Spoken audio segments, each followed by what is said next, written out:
So I'm here with the Ross girls, as I call them. The Ross girls. Everlife, in the back of their tour bus. Yes.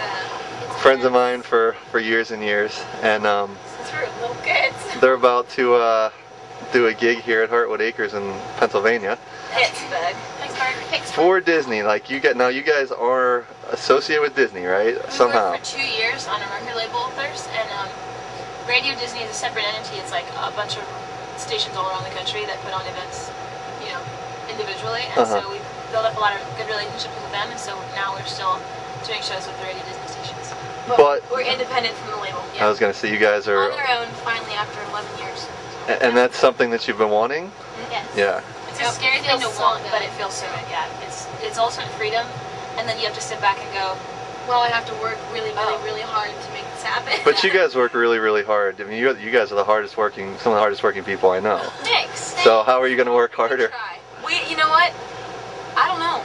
It's weird, but I mean, you definitely do. It's like every single decision that we make is ours, and I mean, we have new management, which has been great, but even still, like when it comes down to it, we decide the final say. And whereas it used to be where there were a bunch of people saying, choose door number 1 or door number 2, we're going, okay, we need to figure out where the doors are. So that's really the difference. Or what's behind them, because we just didn't know. Yeah, and you guys have had your challenges in the past by going through doors and not knowing. Exactly. It's like choosing blindly. Yeah, it's a tough life to jump into.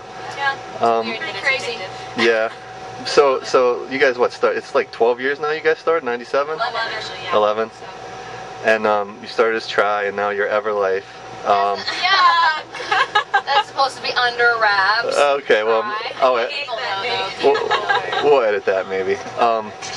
So how, kind of give a timeline of your past 11 years in a minute or two, Okay, well, 11 years ago, we were 8, so I guess I'm middle 11, 13, and pretty much our parents were involved with youth ministry for a ton of years.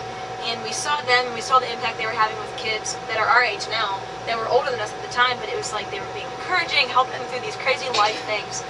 So we had a passion for that with people, and also a passion for music, so we decided to put it together. And we started a band, really not knowing anything that we were doing. Our parents bought us instruments at the Christmas of 1997. We started from there, we kind of taught ourselves, started writing songs, performing, and after a while, like, people started calling us for shows. Oh, like it kind of snowballed. Yeah. It just kept, like, decision after decision, and then we ended up going to Nashville, working with some producers, moving there eventually, working with some Christian labels in Nashville, released a Christian record, then we met up with people. What does that mean? Released a Christian? What does that? Yeah. What does that mean? We were signed under a Christian label. Okay. Not like in the CBA market. So it's a different industry. More in like Christian bookstores, Lifeway, and it was promoted on Christian radio stations. And maybe in Walmart. Because at that point of time, we didn't really understand that the industry was. We didn't understand that the music industry and the world viewed Christian anything as just a little separate, a little box of its own. So we were like just happy to make music and get it out there. So and then sorry, go ahead. No, it's fine. And then we went down. Radio Disney headquarters is in Texas. We had a new producer that had written songs with them. We went down, showcase for Disney, Radio Disney. They started spinning some of our songs, putting us in different cities, playing shows. Somehow we ended up in LA. We showcased for Walt Disney label, and the lady goes, "So do you guys want a record deal?" And we were like, "Yep." Yeah. Pretty much. So we were bought out by within a year of Disney. It took about a year for it to actually happen. Bought out by Disney, and then we just kind of started doing everything they had. Every compilation, we had videos on the Disney Channel, going on some of the biggest tours in the country, which was so incredible. We learned a lot. We learned so much, and then we got to the place. You learned so much as far as what, the business or as yourself? A lot of business, a lot of what not to do in business. A lot of just as far as touring. That was during that time we toured more extensively than we'd ever had put together. So we learned how to start living that entire life of touring. Yeah, we learned it's okay to be different, because it sets you apart so far from everybody else. Right. We definitely were. And this is such a competitive industry that.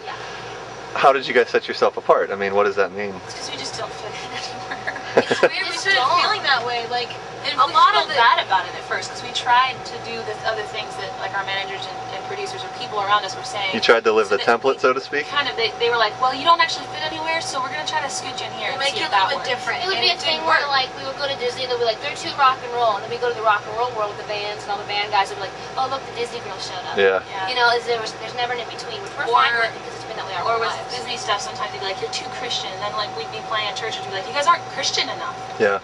And so we're like, always okay. We're just us. Yeah, I Yeah. know. So basically, we got to the place of figuring out what we wanted to do. We wanted to be on our own, and we, you know, went with Disney. It was like a both sides thing where, okay, Disney was saying, we don't know where to take you from here. We released a record with them. We don't know where to take you from here, and we were saying, well, that's okay because we kind of want to do this on our own. Yeah. So we parted ways with the label, and that was in October of last year. And we've been independent ever since.